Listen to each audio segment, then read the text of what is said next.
Boa noite. Ambiente de festa em Benguela. Mergulhado num banho de multidão, Marcelo Rebelo de Sousa recordou que estavam errados os que não acreditavam em Angola e Portugal juntos. Euronews Noite, vejamos os destaques desta edição.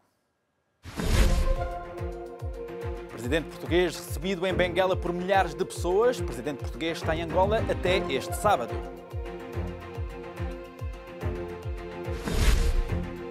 Theresa May endurece o discurso e diz que, se o acordo sobre o Brexit for de novo chumbado, o Reino Unido poderá nunca sair da União Europeia. Viktor Orbán admite que o seu Fidesz pode deixar o Partido Popular Europeu, uma reação a um movimento político crescente que o quer de fora do PPE. Cápsula Crew Dragon da SpaceX termina com sucesso uma missão de demonstração para potenciais clientes, incluindo a NASA. Dia Internacional da Mulher, um dia especial. Dedicamos um bloco sobre o tema, mais à frente. O presidente português foi recebido em festa em Benguela. Marcelo Rebelo de Sousa cumpre o terceiro de 4 dias de visita de Estado a Angola. Não faltaram elogios à relação entre os dois países. O presidente português está em terra quente, Angola. Chegou a Benguela de comboio e, debaixo de sol, foi recebido com o carinho do povo que o esperava. Desta vez não deu um pezinho de dança, continuou o caminho, sempre interrompido. A comitiva portuguesa demorou 2 horas para chegar ao sítio onde Marcelo Rebelo de Sousa ia discursar. Centenas de pessoas juntaram-se ao longo do percurso para ver e dar as boas-vindas ao presidente português.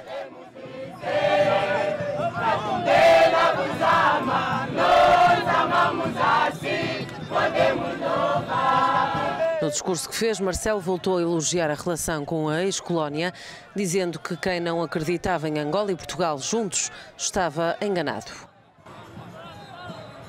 4 dias de visita de Estado, a comitiva portuguesa está em Angola até este sábado.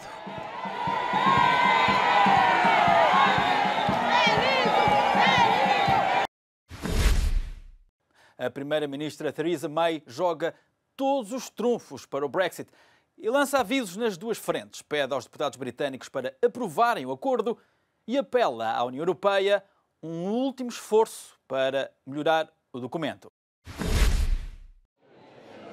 A poucos dias de mais uma votação no Parlamento Britânico sobre o Brexit, Theresa May endurece o discurso e diz que, se o acordo de saída for novamente chumbado, o Reino Unido pode nunca sair da União Europeia.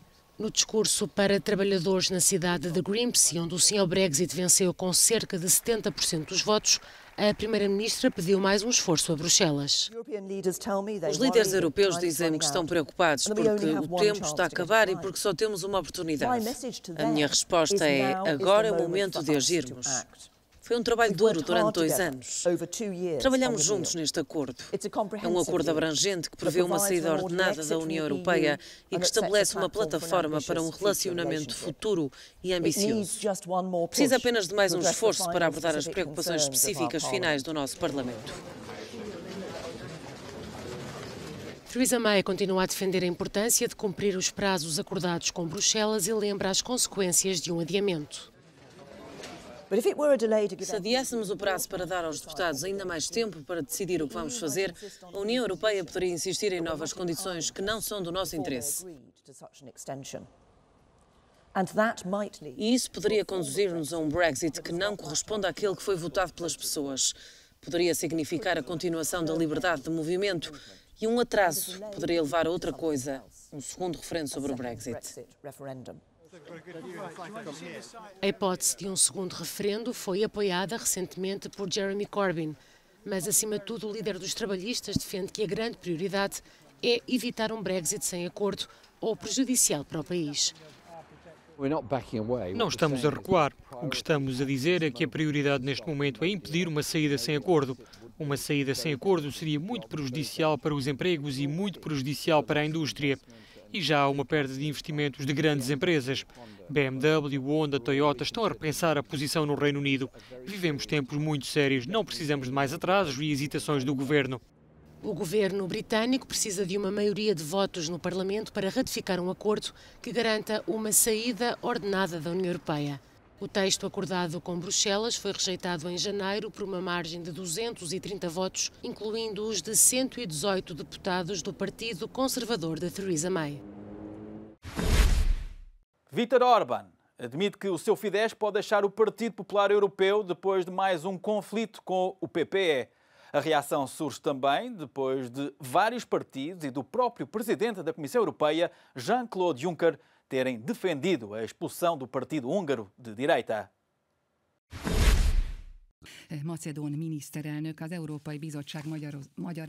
O primeiro-ministro húngaro, Viktor Orbán, admitiu esta sexta-feira que o seu partido nacionalista Fidesz possa sair do Partido Popular Europeu.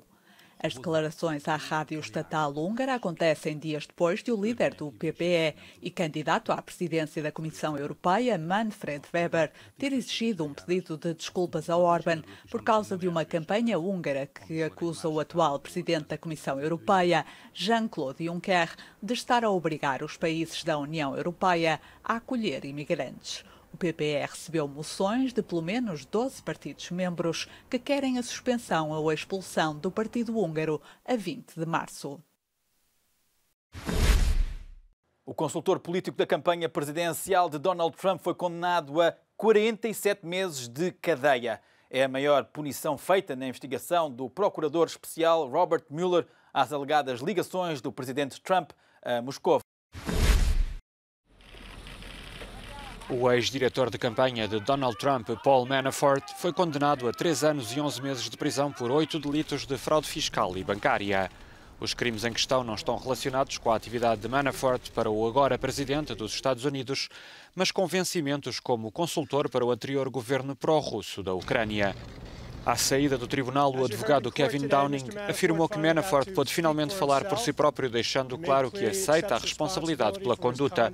Mas o mais importante é aquilo que foi dito desde o primeiro dia, que não há qualquer prova de qualquer tipo de conluio entre Manafort e qualquer responsável do governo na Rússia.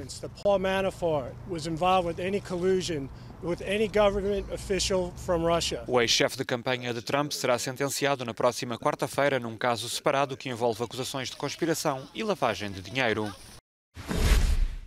As exportações da China registraram uma forte queda, isto depois da revisão em baixa do crescimento económico. Os produtos e serviços vendidos ao exterior em fevereiro caíram 20,7% em relação ao ano anterior. É a maior queda desde fevereiro de 2016.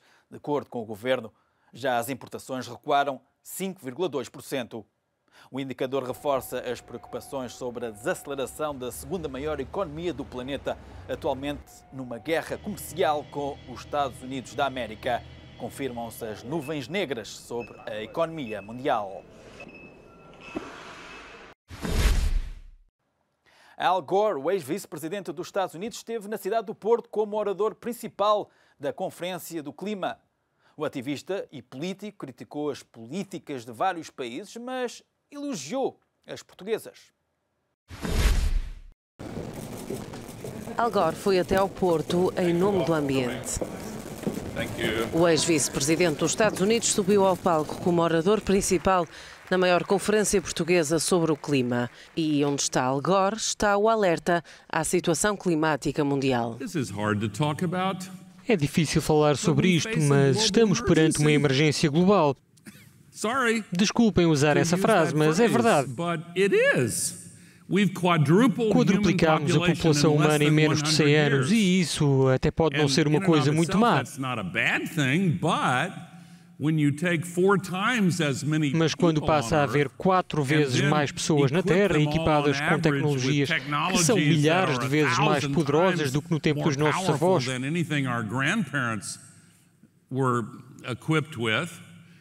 isso altera de forma drástica a relação entre a espécie humana e o sistema ecológico da Terra. Crítica atrás de crítica, Al Gore lançou balas para todas as direções. Chamou de cobardes aos negociadores para o Brexit por não permitirem um segundo referendo. Disse que Donald Trump é louco e instável e que as alterações climáticas ainda são ignoradas por muitos países. Mas dentro do mal, Al Gore deixou um elogio aos mais jovens. By the way, your new consumers, os novos consumidores, as gerações mais jovens, preocupam-se mais com o clima. Todos podem fazer a diferença. Todas as indústrias podem fazer a diferença. E para Al Gore, Portugal é exemplo dessa diferença. O Ministério do Ambiente tinha anunciado que metade da frota do Estado não usará mais combustíveis fósseis. Assinamos um despacho que vão fazer com que 50% da frota comprada pelo Estado, a partir do dia em que o despacho foi publicado, que foi hoje mesmo, tem que ser obrigatoriamente elétricos. E todos os carros dos membros do Governo têm que ser híbridos plug-in. Pequenas mudanças que para o Nobel da Paz fazem toda a diferença num futuro drástico que diz cada vez mais próximo. Centenas de doses de um poderoso anestesiante desapareceram das instalações do seu distribuidor em Portugal. Fentanilo é um opioide dezenas de vezes mais forte do que a heroína e é usado na analgesia de curta duração. Foi a mesma droga que vitimou o cantor Prince. Desapareceram de um distribuidor português 430 unidades de fentanilo Bassi, um analgésico 50 vezes mais potente do que a heroína. O alerta foi dado pela Autoridade Nacional do Medicamento. Ninguém sabe onde estão as doses desta droga, usada normalmente em casos de dor extrema provocada por doenças oncológicas. O caso está a ser investigado.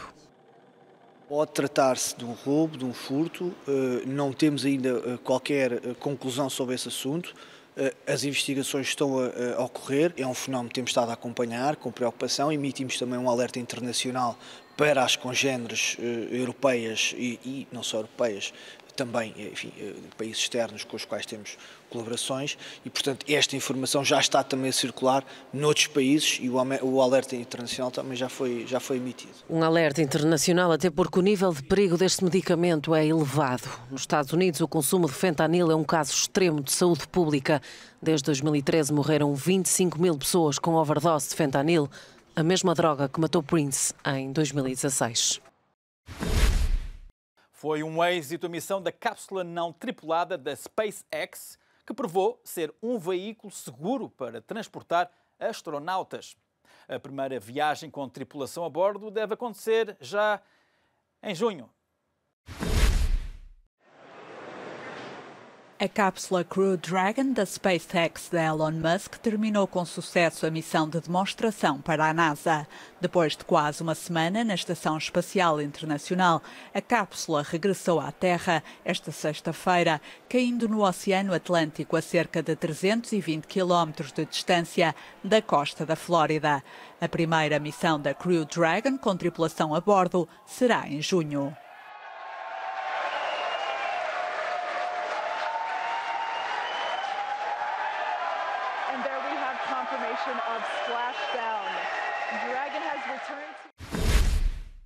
Contagem decrescente para que o breakdance seja considerado uma modalidade olímpica.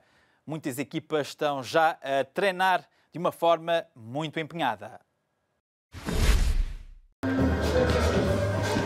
O breakdance ou breaking, verdadeiro nome da prática, segundo os especialistas, será um dia uma modalidade olímpica oficial. A resposta pode ainda estar longe, mas a partir desta segunda-feira decorre em Praga, na República Checa, uma cimeira para preparar a participação da modalidade como convidada nos Jogos Olímpicos de 2024 em Paris. Entre os presentes estará Max Pereira, líder da equipa portuguesa Momentum Crew, com 7 títulos europeus e mundiais. Requer uma organização e uma união e uma linha em comum para que possamos todos desfrutar de uma nova plataforma, que é a plataforma desportiva, que até agora é inexistente. Para Roberto Mendes, que estudava teatro quando descobriu o breaking, a presença em Paris será uma forma de dar a conhecer a modalidade ao mundo. Há pessoas que na sociedade em geral não têm o devido conhecimento nem aquilo que nós fazemos. Portanto, as Olimpíadas, neste caso os Jogos Olímpicos em Paris em 2024, é quase um abre-latas. O breakdance ou breaking recebeu dos organizadores dos Jogos em Paris o estatuto de modalidade convidada, ao lado do surf, da escalada e do skate, mas a aprovação final deverá ser feita pelo Comitê Olímpico Internacional numa reunião do quadro executivo prevista de 26 a 28 de março. E chegamos ao final da primeira parte. Voltamos dentro de instantes.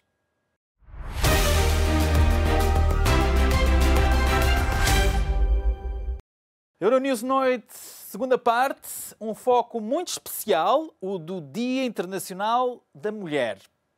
Foi um dia que muitas mulheres e também homens quiseram assinalar e que contou com manifestações um pouco por toda a Europa.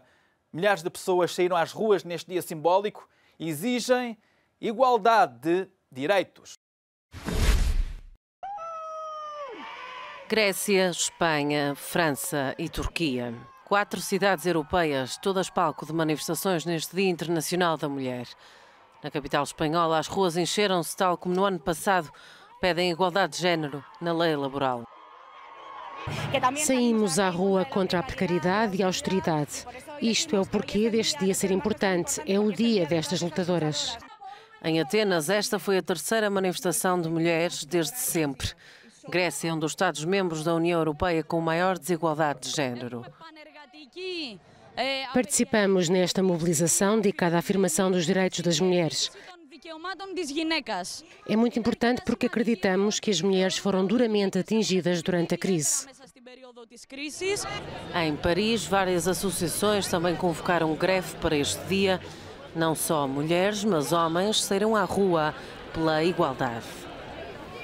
Roma, igual, a capital italiana, convocou uma greve. Centenas aderiram. Já em Istambul, na Turquia, milhares ficaram até o sol se pôr por uma causa: aumentar a consciência sobre a situação das mulheres sírias nas prisões.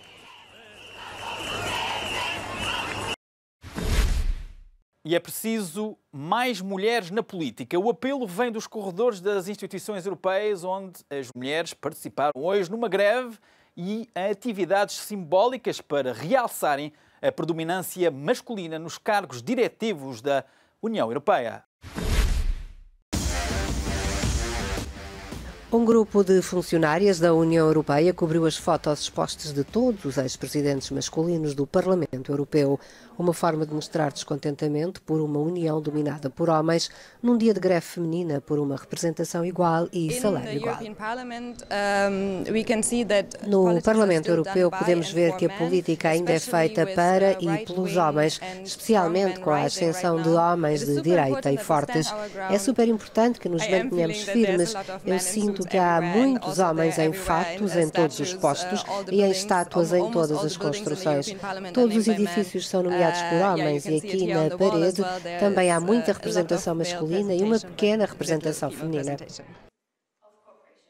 E não é apenas um sentimento, é a realidade que esta jovem mulher quer mudar, tanto assim que deixou a direção da Amnistia Internacional em Bruxelas para tentar tornar-se deputada pela Irlanda, mas não é tão fácil como pensava.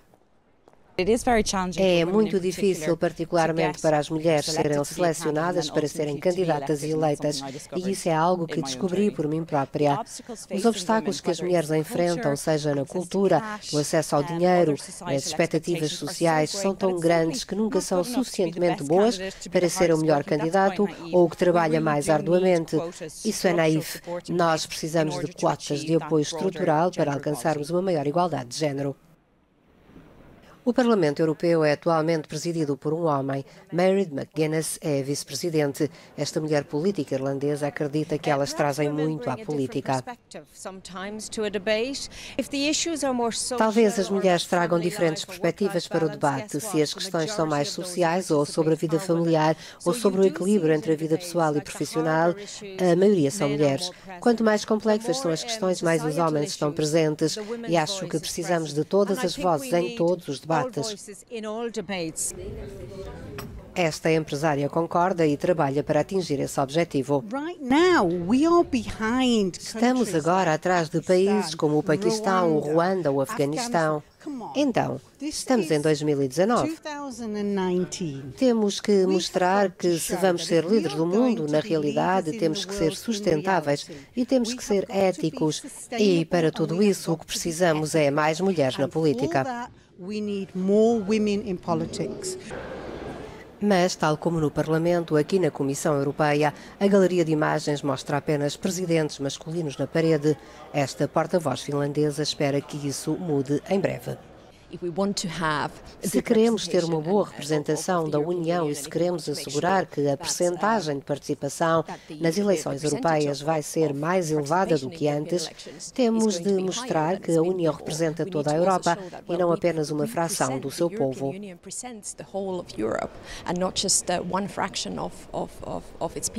Estão todas à espera de ver se há mais mulheres eleitas e se os Estados-membros enviam mais comissárias para Bruxelas.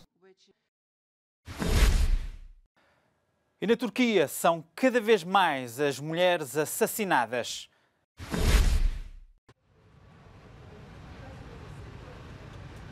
Na Turquia, o caso de Suleyset é um dos muitos que trazem os ativistas para a rua neste Dia Internacional da Mulher para protestarem contra a violência sobre as mulheres. O pai de Suleyset, Ismail, olha para as fotos da filha de 23 anos e evoca tudo o que perdeu. Estou sempre a vê-la, a cada momento, a cada minuto, a toda a hora. Sempre a amei tanto. Sula estudava na Universidade de Ankara e trabalhava em part-time para financiar os estudos. Estava num gabinete com o patrão e um amigo numa noite. O seu corpo foi encontrado por terra no exterior do edifício depois de ter caído de uma altura de 20 andares. Os dois homens foram interrogados e libertados após alegarem que Sula cometeu suicídio. Segundo o jornal Hurriyet Daily News, a autópsia revelou provas de sexo forçado e a presença do ADN do patrão nas unhas da vítima. O advogado da família diz que este caso simboliza a forma como as vítimas femininas são tratadas. Se fosse um homem, a justiça tratava o caso de forma diferente. Isto não é um assunto muito complicado. É simplesmente um assassinato. Uma ONG turca revela que houve um enorme aumento do número de mulheres mortas entre 2013 e 2017 e os ativistas afirmam que é o resultado da política cada vez mais conservadora do governo e da mentalidade patriarcal da sociedade. Esta é uma das poucas questões que podem encontrar um terreno comum entre as diversas correntes políticas na Turquia. O governo acabou por tomar algumas medidas. A polícia turca criou uma aplicação que permite às mulheres darem o alerta se estiverem em perigo. Ativistas como Fidan Atasaylim dizem que o apoio generalizado a estas marchas surge porque muita gente é afetada por este flagelo. É por isso que, quaisquer que sejam as suas crenças, as suas ideias, as suas posições políticas e sociais, as mulheres estão a resistir contra isto. Até os média pró-governamentais falam do problema, acentuando a falta de coordenação entre o Executivo e as diversas agências governamentais. As marchas de protesto trazem esperança ao pai de Sule de que outras famílias não passem pelo mesmo no futuro. Até lá, ele vai permanecendo no quarto da filha, recheado de memórias. É como se ela estivesse aqui diante dos meus olhos. Estou sempre com ela no pensamento.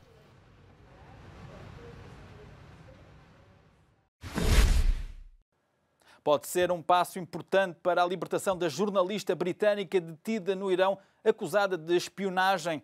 Londres concedeu proteção diplomática a Nazanin Ratcliffe, um mecanismo que permite a um país requerer a proteção dos cidadãos quando considera que há direitos que estão a ser desrespeitados.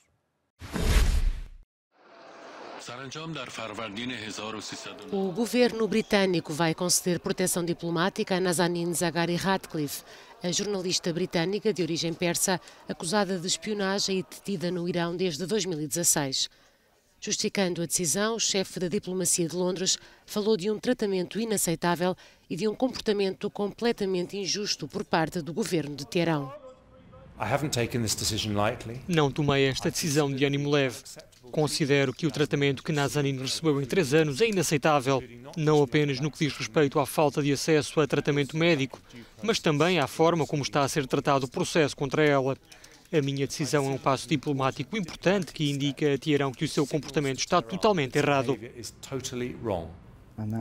A decisão do governo britânico era um dos principais pedidos do marido de Nazanin, que continua na capital britânica a liderar a campanha para a libertação da mulher. A maior preocupação neste momento é o estado de saúde da jornalista. Tem mais direitos para exigir uma visita. Temos mais direitos para exigir que ela esteja bem, para exigirmos que seja vista por um médico e também pode abrir negociações e assim por diante. Na prática, acho que ele fez este anúncio. Foi um anúncio muito claro. Vamos esperar para ver como as autoridades do Irão respondem. E isso vai avaliar o que acontece a seguir. Nazanin Zaghari Ratcliffe tem 40 anos. Foi presa no aeroporto de Teherão com a filha Gabriela, que agora tem 5 anos, depois de visitar a família. Foi condenada a 5 anos de prisão por participação nas manifestações de 2009 contra o regime, uma acusação que nega. Ser blogger ou influenciadora nas redes sociais do Iraque é uma atividade de alto risco para as mulheres. Mas mesmo pondo a vida em perigo, elas são cada vez mais a exporem-se online para tentarem mudar a sociedade. Vamos conhecer algumas.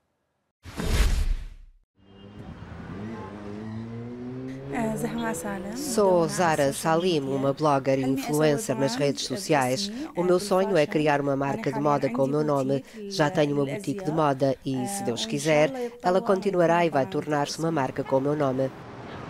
A estrela iraquiana do Instagram, Tara Fares, foi morta há alguns meses ao volante do seu carro nas ruas de Bagdade. Tinha apenas 22 anos, mas já tinha milhões de seguidores. A sua morte foi um tremendo choque para toda a comunidade. Na altura em que Tara Fares foi morta, eu recebi ameaças de pessoas que não conhecia nas redes sociais. Por exemplo, vamos matar-te na próxima quinta-feira. Tu és a próxima rapariga. Recebemos essas ameaças, mas precisamos de continuar a viver. Depois das ameaças, Zara parou de trabalhar durante algum tempo. Tinha receio pela família. Outros influencers consideraram deixar o Iraque. O meu nome é Mary, sou influencer nas redes sociais aqui no Iraque. Quando a Tara morreu, fiquei muito chocada. Durante uma semana, não saí de casa. Não sabia o que fazer. Pensava, eu preciso sair, mas vou morrer. Depois disso veio um período em que pensei, o que é que eu posso fazer? Nós tínhamos medo, claro, mas precisamos de viver, de continuar. Não importa quanto tempo vivemos, mesmo que seja apenas até amanhã, mesmo que seja a última coisa que façamos, temos que fazer avançar as coisas, porque esta é a nossa vida e temos que fazer algo com ela para que elas, as vítimas, descansem em paz. Nos últimos tempos, um grande número de mulheres tornou-se influencer nas redes sociais em todos os domínios da vida. Muito mais do que antes, elas têm vindo a ocupar um grande espaço na reivindicação dos seus direitos e tornando-se mais iguais aos homens. A questão não é que nos especializamos em maquilhagem ou que somos influencers na maquilhagem. O problema é que as mulheres estão a ocupar um grande espaço. É por causa disso que eles nos tentam intimidar. Não é maquilhagem. É que não podemos permanecer sempre no mesmo estado. Precisamos de evoluir, fazer coisas. Nós, a maioria das mulheres, tentamos enriquecer a sociedade que nos ataca.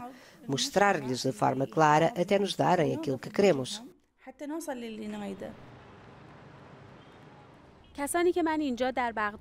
As influencers que encontrei aqui em Bagdade, como Maryam ou Zara, tentam não ter medo do que aconteceu com Tara e continuam o seu trabalho. O objetivo é trazer mudanças para a sociedade.